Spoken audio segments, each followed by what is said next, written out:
UK4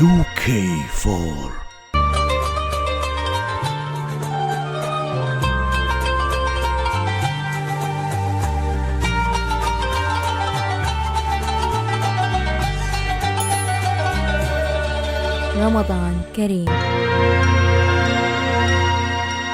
UK4 بسم الله الرحمن الرحيم. الحمد لله والصلاة والسلام على رسول الله محمد صلى الله عليه وسلم. عزیزان خۆشەویستان لە هەر کوێیەکی ئەم دنیاە هەن سڵاو و ڕەحمەتی خۆی پەروەردگارتان لێبێت. خۆشحاڵی جارێکی تر هاتینەوە خزمەتتان لە ئەوروپاوە. ئیسلام ئاینی ڕووخۆشیە. پێغەمبەری خوا صلی الله عليه وسلم فەرمێ تەبەسسومک فی الوجه ئەخیک صەدەقە. واتە تۆ ئەگەر ڕووخۆش بی لەگەڵ براکەتە، ڕووخۆش بی لەگەڵ خوشکەکەتە، خۆی تەبارەک وتەعالا سەدەقەیەکت بۆ ئەنووسێ. سەدەقەیەکیش لای خۆی پەروەردگار 1/700 و زیاترە. بەتایبەت ئێمە ئێستا کە لە ناو مانگی ڕەمەزانی پیرۆزی.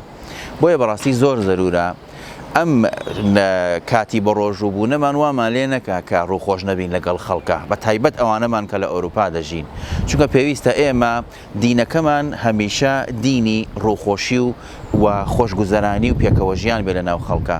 با بە ڕۆژووبوونمان وامان لێ نەکات کە ڕووخۆش نەبین یان ڕووگرژ بین خوا نەخواستە لەگەڵ خەڵکی ترە.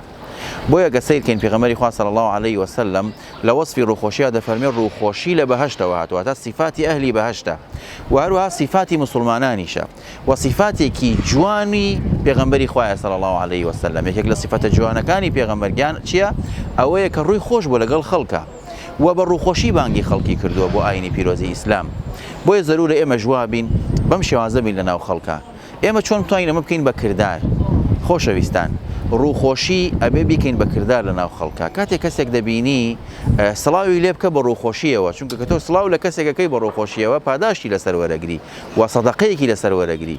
و هەروەها ئەگەر سیرکەین بەڕێزان کەسێک ئەبینی کە دڵتوندە یعنی بێزارە، بڕۆ لی بپرسەرەوە. ئیشی ئێمەی مسلمان ئەوەیە لە خەڵک بپرسینەوە، یارمەتی خەڵکی بدەین، بانگەواز بۆ ئاینی پیرۆزی ئیسلام بکەین. ئەم بانگەوازەش بە چی ئەیکەین؟ یەکێک لەوانە ئەوەیە کە ڕوومان خۆش بێ لەگەڵ خەڵکاگە کەسێکی بێزار و خەلەقیەکی هەبوو وریای بین و یارمەتی بین و نێڵین بێتاقەت و بێزار بێ. نمونەیەکتان بۆ بێنمەوە کاتێک پیاوە لەگەڵ منداڵێکا دەچێت پێڵاوەکانی لای کەسێک سبووق، منداڵێک سبووخەکات کە ئەویشە تەمەنی 10 ساڵێکە، بەڵام پێڵاوی مناڵەکەشی سبووخەکە. لەو کاتێک کە پێڵاوی تازەی کڕیەوە مناڵەکەی و پێڵاوێکی جوانی لە پێەیە، ئەو کەسەی کە پێڵاوەکە سبووخەکە زۆر بە جوانی بۆی سبووخ ئەکا، زۆر بە جوانی پێڵاوەکە سبووخەکە و حەز ناکە بیداتەوە مناڵەکە، حەزەکە زۆر جوانتر سبووخیکە، دیارە کە بە دڵێتی. جا کاتێک کە منداڵەکە دەڕۆ پیاوەکە پارێکی دەداتێ، ئەوە چۆن بە چاوێکەوە سەیری دەکا کاتێکە دەڕۆن. شەو پیاوەکە بیرەکاتەوە و بەیانیە چێ پێڵاوێک وەکو پێڵاوی مناڵەکەی دەکڕێ و دەچێت بۆ لای ئەو منداڵە، هەر دەچێت بۆ لای و دەڵێ من هاتووم بۆ لای تۆ جووتێ پێڵاوم بۆ هاوردی. وەیە کە پێڵاوەکە دەبینێ کەسە سەرێکی پیاوەکە کاڵێ تۆ خوایت؟ ئەڵێ نا ئەستەغفیرڵڵا بۆ دەڵێ دەی وەڵای ئەو پێڵاوە دەڵێ من ئەم شەو لە دڵی خۆمە بەس داوام لە خوای پەروەردگار کردەوە، وتمە خوایە خۆزگایە منیش پێڵاوێکم کە ئەو پێڵاوی مناڵە بکڕیبایە کە پێڵاوێکی گرانبەهایە و من ناتوانم بیکڕم. ئەڵێ کاتێکە وایتم نا من دۆستی خوام. بۆ ئێمە هەمومانە بێت دۆستی خوا بین.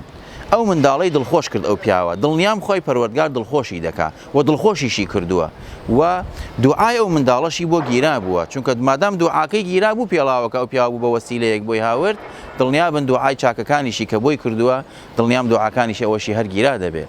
بۆیە پێویستە خۆشەویستان ئێمە ئەبێت لەم چەمکەوە سەیری ئەم حەمدیاردانە بکەین، سەیری دینەکەمان بکەین کە دینێکی بکرداریە، دینێکی کرداریە، جیاوازە لە دینەکانی تر. ئەگەر سیرکەن ئێمەی مسلمان پێغەمبەری خوا صلی الله عليه وسلم لەگەڵ هاوڵەکانیدا ئەنیشت قسەی خۆشیان دەکرد، ڕووخۆش بوو لەگەڵیانە. جارێکیان لەگەڵ ئیمامی عەلیە دانیشت بوو خوورمایان دەخوارد. ئیمامی عەلی خوورماکە دنکە خوورماکانیان خستە پێش پێغەمبەری خواوە، دواتر وتی یا ڕەسوڵ الله تۆ هەموو خوورماکانت خوارد. پێکەنینێک و ڕووخۆشیەکیان بە یەکەوە کرد. لەگەڵ ئەوەشە لەگەڵ ئازیزەکانی چواردەوری پێغەمبەری خوا صلی الله عليه وسلم هەروە بووە و لەگەڵ بێ باوەڕەکانیشە هەر ڕووخۆش بووە، چونکە ئینسان ئەگەر نەتوانێت ڕووخۆش بێ لەگەڵ بەرامبەرە چۆن نەتوانێت قەناعەتیان پێ بکات بۆی بێژەمە دینێکی ڕاستە و پەیامێکی ئیلاهی خوای پەروەردگارە بۆ سەر ئەرز.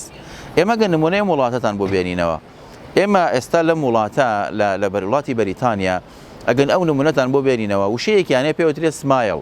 ئەم سمایڵە تۆ دەیتە لای هەر کەسێکی سە ئەوانەی کادەنە لای ئێمەیە هەمووی سەیرێکمانەکەن و سمایڵێکەکەن و ئەوجا ئەڕۆن واتە دڵخۆشن بەوەی کە ئێمە دەیکەین ئەدەیتە لای هەر کەسێکە لەم وڵاتە ئەو ڕووخۆشیە بەرامبەر دەنوێنێت حەزەکە ڕووخۆشیەکت بەرامبەر بنوێنێت. جاری وا هەیە ئازیزان لە مقابلەکانیانە کاتێککە دەچیت بۆ یەکێک لە فەرمانگەکانی ئەم وڵاتە ئەچی بۆ مقابلە، چی بۆ چاوپێکەوتن، چی بۆ هەر ئیشێکە تۆ دەچێت، چی بۆ خەستەخانە، یەکێک لە ئیشەکانی ئەوان ئەوەیە هەتا تۆ هەڵەسی لەلایەنە ئەو هە بە ڕووخۆشیەوە پرسیارت لێکە. جاری وا هەیە ئەگەر ئازاریشی بدەیت و بێتاقەتی بکەیت و ناڕەحەتیشی بکەیت ئەو هەر بە ڕووخۆشی وەڵامە دەداتەوە. واتە ڕووخۆشی بەشێکە لە ئەوان. ڕووخۆشی بووە بە مەلەکەتیایانە. پێویستەکە ئێمە جوابین، پێویستەکە ئێمەش لەناو ئاینەکەمانە کە بەم شێوازە باسکراوە، بە سەدەقە و بە خێر باسکراوە، ئێمەش ئاوا تەعامل لەگەڵ ئاینەکەمانە بکەین، ئێمەش ئاوا ڕووخۆشی خۆمان و ڕووخۆشی دەوروبەرمان بکەین بە یاسایەکی ئیلاهی بکە مادام پاداشتی لەسەر وەرەگرین کەوا بووەمە یاسایەکە کەوا بووەمە ئەمە پەیڕەوی ئێمەیە، ئەمە ئاینی پیرۆزی ئێمە داوامان لێ ئەکات. تەسەوورکەن لەم وڵاتە ئازیزان جاری وایە لە مقابلەکانە دەزانێ کە ئەو کەسەی بەرامبەری دانیشتووە ڕاز ناکات، بەڵام هەڕووی لەگەڵ ناگۆڕێت. لە خەستەخانەکانە جاری وایە تۆ ئازاری دەدەی، بێتاقەتی دەکەی، ناڕەحەتی دەکەی، لەبەر ئازاری خۆت ئەو ئازار دەدەی، بەڵام ئەو هیچ لەگەڵ تا تێک ناچێت، هیچ لەگەڵ تا ناڕەحەت نابێت، هیچ لەگەڵ تا بێتاقەت نابێت. بۆ لەبەرەوەی ئەم ڕووخۆشیە لە منداڵیەوە فێرکراون، هەر بووە بەم شێوازەش هاتوون. بۆیە سیرکەین ئەگەر ئەم دوانە بەیەکەوە بەراورد بکەین، ئاینی پیرۆزی ئیسلام داوای ڕووخۆشیمان لێیەکا لەگەڵ خەڵکە و لە ناو ماڵەکەی خۆشمانە. زۆر زەرورە ئێمە نابێت لەگەڵ بۆ نمونە تەنانەت نابێت لە ناو ماڵی خۆمانە، تەنانەت نابێت لەگەڵ خێزان و منداڵەکانمانە ڕووگرژیمان هەبێت و ڕێزی تایبەتیمان بۆیان هەبێت و دڵی مناڵەکانمان خۆشکەین. بۆ ڕووخۆشی تۆ بۆ منداڵەکانت هەر یەک لە ئێمە ئەوانەمان کە زەواجی کردو خۆی پەروەردگار منداڵی پێداون، ئێمە دەمانەوێت ڕووخۆشی و خزمەتکردنی منداڵەکانمان جاری وا هەیە بە یاری بێ، بۆ ناچی یاری جوانی بۆ سێنی جلی جوانی بۆ سێنی چێگەڵام هەموو شتێکم بۆ کرد نا. منداڵ لەوە زیاتری پێویستە، لەوە زیاتری پێویستە ئامێزی بۆ بکەیتەوە، ڕوود لەگەڵ یا خۆش بێ، گوێ لە قسەکانی بگری و گوێ لە ناخۆشیەکانی بگری، گوێ لە خۆشیەکانی بگری. بۆچی؟ بۆ ئەوەی لێک نزیکیەک لە بینی باوکو دایک و منداڵەکەیە دروست بێ. ئەمە بەچی دروستە بێ؟ یەکەم شت کە دروستیەکە پەیوەندی بە ڕووخۆشی بینی باوک و منداڵەوە هەیە یان دایک و منداڵەوە هەیە. نابێ ئینسان لەگەڵ منداڵەکانیە زۆر تونند و تیژ بێ، نابێ ناڕەحەت بێ، نابێ ئینسان لەگەڵ منداڵەکانیە گرژ و مۆن بێ، بێتاقەت بێ. بۆیە دەبێت پێویستە ئێمە حتا ئەگەر منداڵمان شتێکی کرد دەبێت بە شێوازێ تەعاملی لەگەڵا بکەی، حتا ئەوەیشی کە کردوویەتی خراپە تۆ هەر بە شێوازێ تەعاملی لەگەڵا بکە بە ڕووخۆشیەوە پێی بڵێ. بە ڕووخۆشی ئینسان دەتوانێت مامەڵەیەکی تەندروست لەگەڵ چواردەوریا بکە. دەتوانین بڵێن ڕووخۆشی بەشێکە لە پێکەوە ژیان، دەتوانین بڵێن ڕووخۆشی بەشێکە لە ژیانێکی ئاسایی بینی خەڵک. ئێمە لەم وڵاتە بە کردار دەیبینین، بەڵێ بە گفتار دەوترێ بەڵام بە کرداریش دەیبینین. ئومێد دەکەم لەم مانگی پیرۆزی ڕەمەزانەیە ئێمە وامان لێ بێت هەمومان بەیەکەوە ڕوومان خۆش بێ بەرامبەر بە یەکتری، چونکە ئێمە پاداشتی لەسەر وەرەگرین، چونکە ئێمە خوای پەروەردگار لەسەر ئەم ڕووخۆشیە پاداشتمان دەداتەوە، سەدەقە بۆمان حەسابە. پێغەمبەرەکەمان بەم شێوازە باسی ڕووخۆشی کردووە، پایەیەکی ئەساسیە لە دینی ئێمە. ئەبێ ڕووخۆش بین لەگەڵ خەڵکە، ڕووخۆش بین لەگەڵ دراوسەکانمانە، ڕووخۆش بین لەگەڵ شوێنی کارەکەمانە، ڕووخۆش بین لەگەڵ ئەو کەسانەی کە لە بازار و ژیانی ئاسایی خۆمان و مامەڵی خۆمانی لەگەڵدا دەکەین. بۆیە بەڕێزان خۆشەویستان، داواکارم لە خوای پەروەردگار وامان لێ بێت یارمەتی دەرمان بێت ئێمە هەمومان ڕووخۆش بین بەرامبەر بە یەکتری. و ئەم ڕووخۆشیەش ئازیزان نهێنیەک هەیە بیزانن، ئەوەیە کە ئینسان لە ترپەی دڵی بەرپرسیار نییە، چونکە خوای پەروەردگار دایناوە.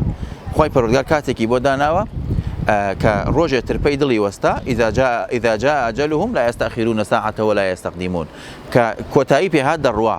بەڵام ڕووخۆشی بەدەستی خۆتە، جوانکرداری بەدەستی خۆتە، ئینسان نابێ گرژ و مۆن بێ، بەدەستی خۆتە. ئەگەر واش بووی چاکی کە، باشتری کە، چاکتری کە، بۆی بتوانیت تۆ جوانتر لەگەڵ خەڵکا بژیت. بە معنایەکی تر دەتوانیت کلیلی ڕووخۆشی خۆت لە ناو دڵی خۆتەوە بدۆزیتەوە، بیکەیتەوە، بیکەی بە کردار لە ناو خەڵکە.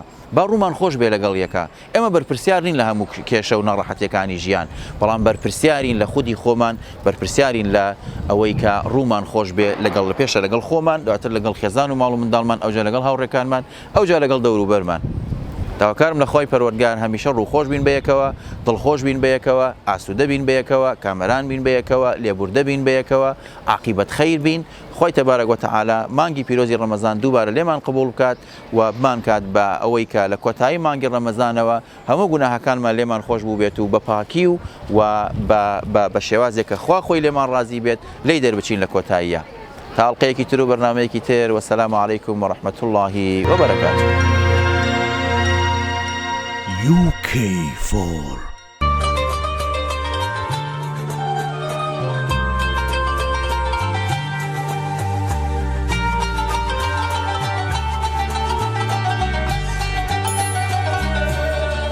رمضان كريم. UK4.